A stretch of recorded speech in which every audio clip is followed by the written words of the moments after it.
I grew up in Columbia, Missouri, in a house that looked like it belonged on a postcard. It was the kind of town where front porches were wide and neighbors actually knew your name, where family dinners weren't just a routine, they were a religion. Or at least, that is what I used to believe. That is what I had forced myself to believe for 24 years. My name is Maya Brooks, and I was the dependable one. You know the type. The you can count on her daughter.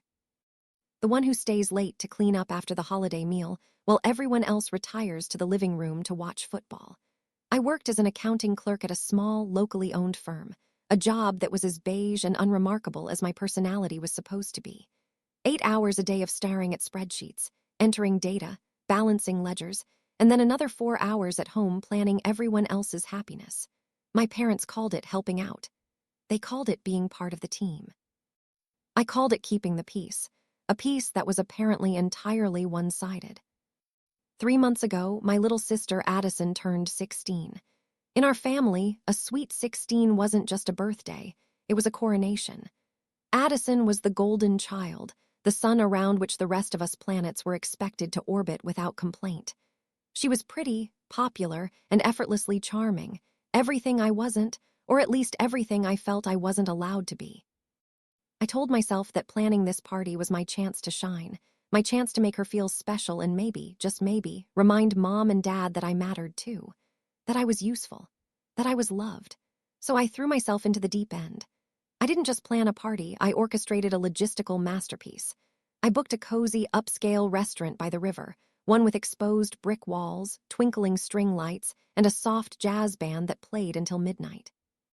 I handwrote every invitation on thick, cream-colored cardstock, using gold ink that smeared if I wasn't careful. I folded hundreds of napkins into tiny, intricate swans and stars until my fingers cramped. I spent half of my meager savings on pink decorations because Mom had specifically said, "You know, she hates purple. It makes her look washed out. Don't skimp, Maya." Every day during my lunch break, I would sneak away to the break room, hiding in the corner with my cell phone pressed to my ear, whispering about menu details and floral arrangements while my boss glared at me from his glass-walled office. "Make it quick, Brooks," he would bark, his voice carrying over the hum of the copiers. "I don't pay you to plan weddings." And I would rush to finish, apologizing profusely, my face burning with humiliation, all because I was terrified of letting my family down. At night, my small living room looked like a small-scale event studio had exploded. Balloons were piled against the walls in giant, colorful mountains. Bins of ribbons and confetti tangled around my desk. Sticky notes covered every available surface, a chaotic map of tasks I had to complete. "Call caterer," confirmed DJ. "Buy extra candles." I would scroll through photos of Addison as a baby, her first bike, our snowman in the front yard, the cookie fight in the kitchen that Mom still talked about, and print them, gluing them carefully into a handmade scrapbook. These were memories I thought still meant something to all of us, memories that bound us together. But even then, the cracks were forming. Mom would hover over me while I worked, criticizing every choice. "Addison likes fancier cakes, Maya. Maybe 3 tiers, fondant, not buttercream. It looks more expensive." Dad would chime in via text message, usually around the time I was trying to fall asleep. "Don't cheap out on the band. This is her big night. She deserves the best." They never offered to pay, not once. They never asked if the deposit was hurting my rent money. They just assumed I would do it because I always did. Fix, fund, and forgive. That was the mantra of my life. When I texted Addison for her opinion on the menu, her replies were monosyllabic, cold, and detached. "Cool. Whatever. Fine." Not a thank you, not a question, not a hint of excitement. I told myself it was just teenage attitude. I told myself she was stressed at school. But somewhere deep inside, in that quiet place where we keep our darkest suspicions, a small, whispering thought began to grow. Maybe they only notice me when I am useful. Maybe I am not a sister or a daughter to them. I am just a tool. The night before the party, I packed everything carefully into my car. The backseat was filled with centerpieces, boxes of personalized party favors, and the massive photo album wrapped in delicate tissue paper. I drove home with the radio turned up loud, trying to drown out the anxious buzzing in my brain. I imagined the moment she would walk in, the surprise on her face, and the maybe, just maybe, the gratitude in her eyes. I thought about the speech I had prepared, the one where I would tell her how proud I was of her. The next morning, Mom called. Her voice was brisk, efficient, entirely devoid of warmth. "Don't forget to confirm the restaurant one more time, Maya. Addison is counting on you." Counting on me. Those 3 words used to make me stand taller. They used to make me feel needed. That day, they just made me tired. Bone-deep, soul-weary tired. I didn't know it yet, but they weren't counting on me at all. They were keeping me busy. I was the distraction, the babysitter for the event itself, so they could slip away unnoticed.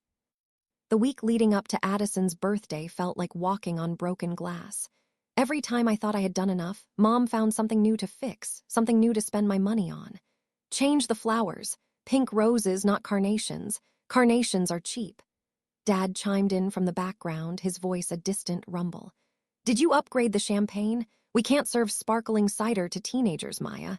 It's tacky." I nodded at the phone, even though they couldn't see me, even though every word meant another swipe of my debit card, another night of ramen noodles for dinner. At work, my focus was shattered. I would sneak quick calls between client reports, my heart hammering every time my boss walked by.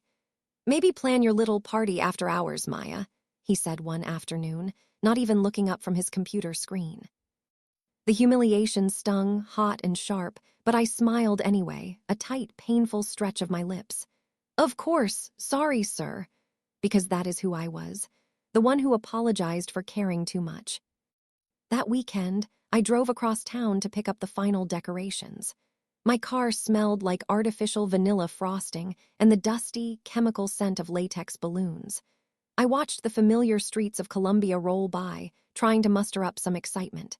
Family meant sacrifice, I reminded myself. That is what the movies say, right?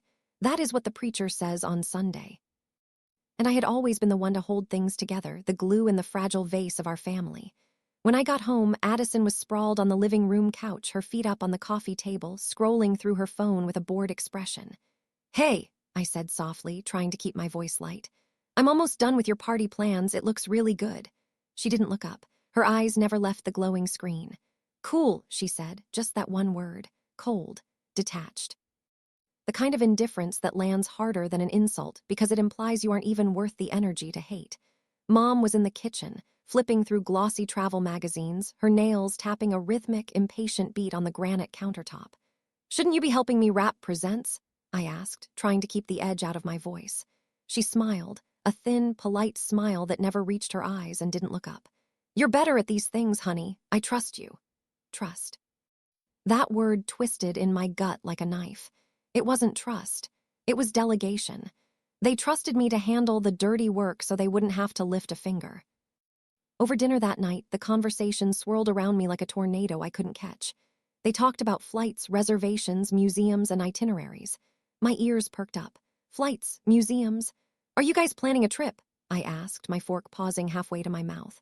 The table went silent for a fraction of a second, a micro-pause that felt heavy with tension. Mom's eyes darted to Dad, then back to her plate. "Oh, just thinking about it," she said, her voice too high, too fast. "You know, for the summer. Maybe. Don't forget to call the bakery tomorrow to confirm the delivery time." She pivoted so smoothly, so instantly that I felt dizzy. My gut tightened, a knot of anxiety forming just below my ribs, but I brushed it off. I told myself I was being paranoid. They probably meant a weekend trip to the Ozarks or maybe a conference in Kansas City. They couldn't mean Paris. That was ridiculous. That was the kind of faith I still had in them, the kind of faith they would soon shatter into a million pieces. The night before the event, I stayed up until 3:00 a.m. I packed centerpieces, sorted gift bags by color, and tied tiny silk ribbons around bubble wands. My eyes burned red and scratchy, but I couldn't sleep. I was running on adrenaline and caffeine. I sent one last group text to Mom, Dad, and Addison. "Just confirming everyone is ready for 6:00 p.m. tomorrow. Can't wait to see you." I stared at the screen. The 3 little bubbles appeared, indicating they were typing. Then they disappeared, no reply. I told myself they were busy. I told myself they were sleeping. The next morning, Dad called me while I was brushing my teeth. "Everything ready?" he asked. "Yeah," I said, spitting toothpaste into the sink. "Yeah, it's going to be perfect. Can't wait for you guys to see it." He paused, just a beat too long. "Good job, kiddo," he said. Then he hung up. It should have sounded proud. It should have been a moment of connection, But it didn't. It sounded like closure. It sounded like a goodbye. That day at work, I was a zombie. My coworker Tara dropped by my cubicle around 2 in the afternoon, holding a steaming cup of coffee. "You look like you haven't slept in a week," she said, her voice full of genuine concern. I forced a laugh, but it sounded hollow. "Family stuff," I said. She nodded slowly, leaning against the partition. She had that look in her eye, the look of someone who has been through the wars. "Sometimes," she said quietly, "the ones you give everything to are the ones who take it all for granted." Her words stuck to me longer than I wanted to admit. They followed me into the evening, echoing in my head as I drove to the restaurant. That night by 6:00 p.m., the restaurant looked like a dream. Soft, instrumental jazz floated through the air, mixing with the scent of garlic butter and fresh flowers. Pink balloons swayed gently under the warm glow of the string lights, and outside the floor-to-ceiling windows, the river caught the last of the sunset, turning the water into liquid gold. The Happy Sweet 16 banner shimmered over the head table. I checked my phone. No new messages. Addison was supposed to be there at 6:00 sharp. Mom and Dad had promised to be there early to help greet the guests. I took a deep breath, smoothing down my dress, and texted the group chat again. "Here already, everything is beautiful, can't wait to see you guys." Nothing. 6:10 turned into 6:15. The guests, Addison's friends and cousins, started to arrive. They looked around, confused. "Where is Addison?" one girl asked me. "She's running a little late," I lied, my smile trembling. I called Addison straight to voicemail. I tried Mom, same thing. My hands were sweating. I could feel the panic rising in my throat, hot and sour. Finally, I called Dad. He picked up on the third ring. "Hey, Maya," he said. His voice was casual, almost cheerful. But it wasn't the cheerful sound of a dad arriving at a party. It was the cheerful sound of a man on vacation. In the background, I could hear it, chatter, laughter, the distinct, chaotic noise of a bustling European cafe. "Where are you guys?" I asked, my voice shaking so badly I could barely get the words out. "The guests are here. We are waiting for the birthday girl." There was a pause. Then a burst of laughter, loud and uninhibited, right in my ear. "Oh, didn't we tell you?" he said, and I could hear the smirk in his voice. "We're in Paris." The room tilted. The floor seemed to drop out from under me. I gripped the phone so hard my knuckles turned white. "Paris," I whispered. "Yeah," he said, like he was discussing the weather. "We just wanted to keep you busy while we planned something real for Addison. You know, something actually special." Then he laughed again. That easy, careless laugh that shattered my world into dust. My mind went blank. The air in the room felt wrong, too still, too loud. Behind me, the balloons trembled in the draft from the AC vent.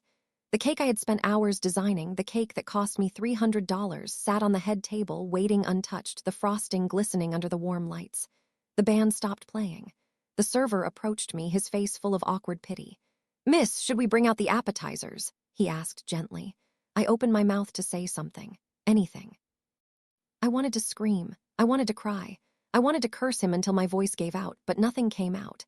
My chest burned, but my voice stayed trapped, locked behind a wall of shock. They had used me. They had planned this. They had deliberately sent me on a wild goose chase, spent my money, wasted my time, just to get me out of the way so they could take my sister on a luxury vacation without me. The band began to pack up quietly, sensing the disaster. The clink of guitar cases snapped me back to reality. "Should we cancel the reservation, miss?" the server asked again. I nodded slowly, tears finally spilling over my hot cheeks. "Donate the food," I whispered. "Please, just donate it." He hesitated, pity flashing deep in his eyes, then nodded and left me alone in the middle of the empty, beautiful room. I walked to the table I had reserved for my family. 6 empty chairs, 6 place settings with expensive china and crystal glasses. I set the wrapped photo album in the middle of the table. I looked down at the cover. It was a picture of 2 little girls in snow boots, frosting on their cheeks, laughing under Christmas lights. I wanted that laughter back. I wanted my family back. But all I could hear was my father's voice echoing in my head. "We just wanted to keep you busy." I turned off my phone and stared out the window. Across the river, the city lights blurred into streaks of color. Somewhere between the reflections, I saw myself, alone, small and broken. But then something strange happened. For the first time in my life, I didn't just cry. I got angry. A cold, calculated kind of anger. I didn't scream. I didn't call them back to beg for an explanation. I picked up my purse, pushed open the heavy door, and stepped into the cold night air. The band's last note faded behind me. My hands didn't shake. My heart didn't race. It just beat, slow and steady. Because if they thought I would break, they were wrong. That night, I decided I would stop being the one who waited for them to come back. I would stop being the one who cleaned up their messes. A week passed before the first call came. Then another, then 30 more. 36 missed calls in 1 hour. Mom, Dad, Addison. Over and over, the same names lighting up my screen like flashing alarms. I didn't answer. I sat on my couch, the apartment quiet except for the soft hum of the refrigerator and the relentless buzzing of my phone on the counter. The sound used to trigger panic in me. I used to think, what if it's an emergency? What if they need me? Now it just sounded distant. Small, annoying. I typed one message and hit send. I'm very busy. Then I turned the phone face down and finally exhaled. That week I had done something none of them expected. I hadn't just been crying, I had been working. I printed my bank statements, receipts, and emails. Every payment I had made for that party. The restaurant deposit, the decorations, the cake, the band, the dress. All from my own personal account. Every dollar traceable, every proof of their betrayal highlighted in yellow. I slid them into a neat folder labeled in red Sharpie. The bill. I knew they would come knocking. They always did. And when they did, I would be ready. And come they did. 3 days later, they showed up at my door, their faces tight with anger and fake shock. They had just landed back in Missouri. I imagined they expected to find me cowering, eager to forgive, eager to hear all about the Eiffel Tower. Instead, they found me calm, holding my red folder.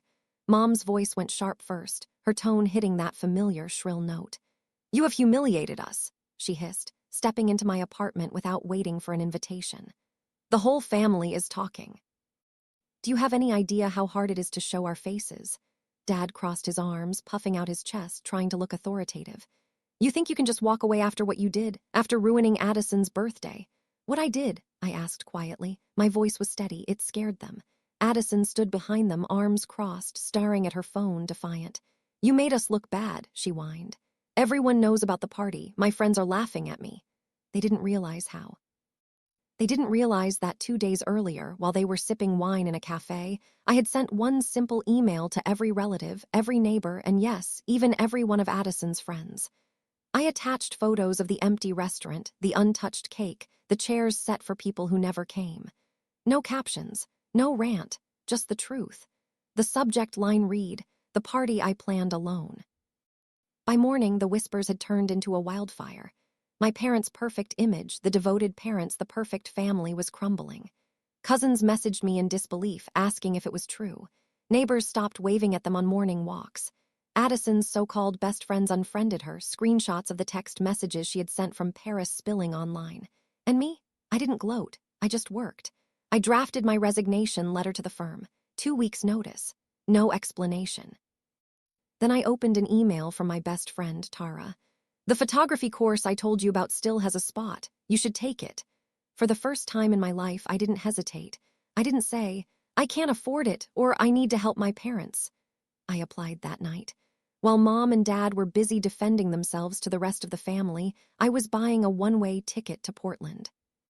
I had found a cheap studio apartment near the art school, and Aunt Ellen, my dad's estranged sister who had always been kind to me, offered me her spare room until I got settled.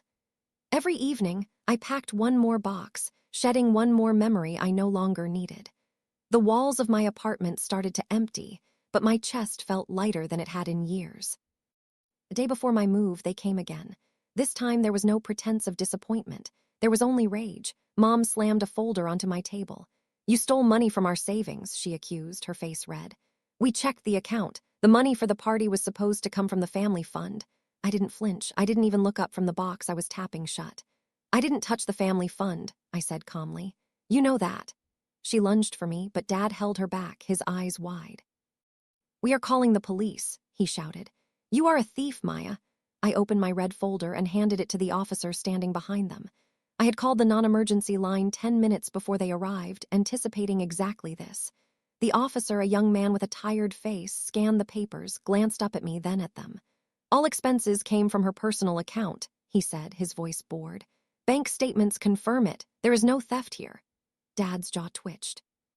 Mom stammered something about a misunderstanding. Addison rolled her eyes. Whatever, she snapped.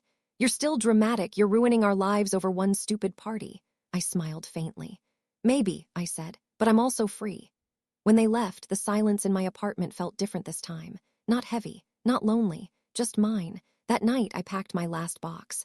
On top of it, I placed my old camera, the one I had buried in a drawer years ago because I didn't have time for hobbies.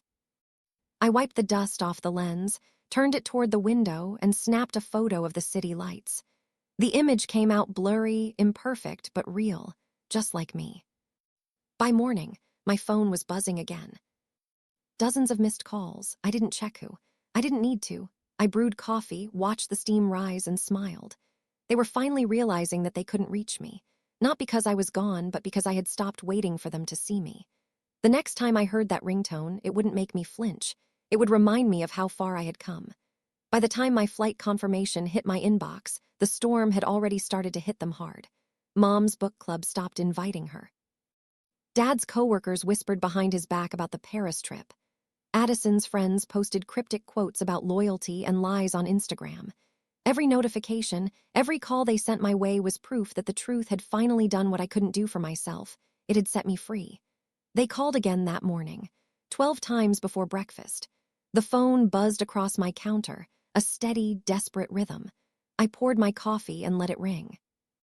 They left voicemails, switching tones like radio stations, trying to find the one that would work. Mom first. Maya, please let's talk. Families fight, but we forgive. You're being dramatic. Then Dad. You think you can embarrass us publicly and just walk away? We are your parents. And Addison, her voice high and sharp. You ruined my birthday. Everyone hates me now. I almost laughed, not out of cruelty, but out of disbelief. Somehow, they still thought this was about them. I sat at my desk, the Portland acceptance email glowing on my laptop screen. I hadn't smiled like that in years. For the first time, I had something that didn't revolve around their needs. A dream, a plan, a life.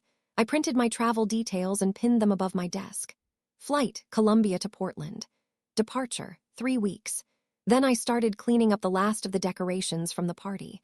Ribbons, unused candles, extra place cards. I boxed them up neatly and labeled the box unused invitations. I carried it downstairs and left it by the dumpster. Watching it sit there under the afternoon sun felt like setting a physical burden down. Later, I opened my bank app. $2,000 left, tight but enough. I made a list of cheap apartments near the school, part-time jobs that paid cash. I would work in a coffee shop. I would take photos on weekends. I didn't need much, just freedom. A few days later, the knock came. 3 sharp hits on the door. I didn't have to look through the peephole to know who it was. Maya, Mom shouted, catching herself, trying to sound sweet. Maya, please open the door. Her voice cracked. People are saying terrible things about us. You have to help fix it. I stayed still, one hand on the doorknob, feeling the cool metal against my palm. You taught me to clean up your messes, I said quietly through the wood. But this one is yours.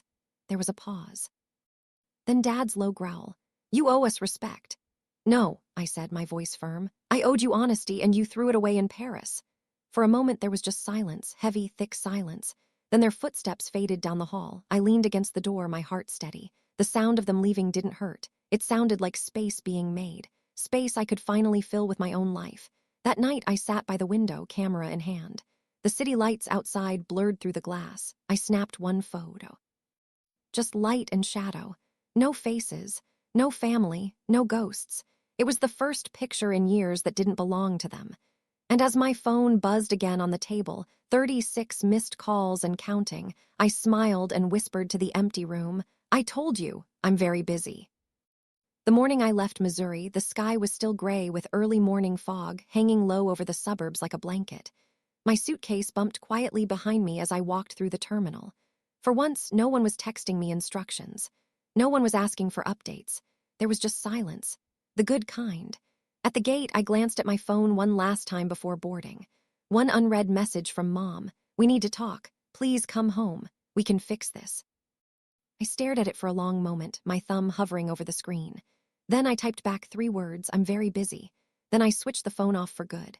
When the plane lifted off, Columbia shrank beneath the clouds. The streets, the houses, the memories, all fading into a soft, indistinct distance. The farther I flew, the lighter I felt, as if gravity was finally letting go of me. Aunt Ellen met me at Portland's airport with a warm hug and a thermos of hot coffee. Welcome home, kid, she said. That word, home, landed differently this time. It didn't mean duty. It didn't mean debt. It meant beginning. Her house was small, painted a faded blue with ivy curling up the porch rails.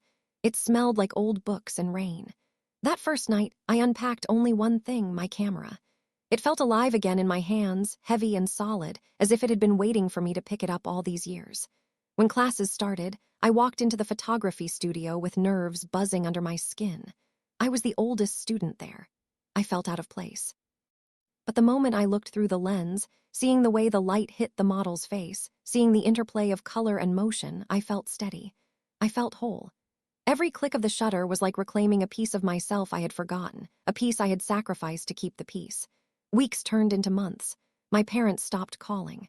Addison didn't text. The silence that used to scare me had turned into peace. It was the soundtrack of my new life. One rainy evening, I stood on a bridge downtown, camera in hand, watching the street lights ripple in the water below. The scene reminded me of that restaurant, the lights, the reflections, the empty chairs. But this time there was no ache. There was no desperate need to be seen. There was only quiet gratitude.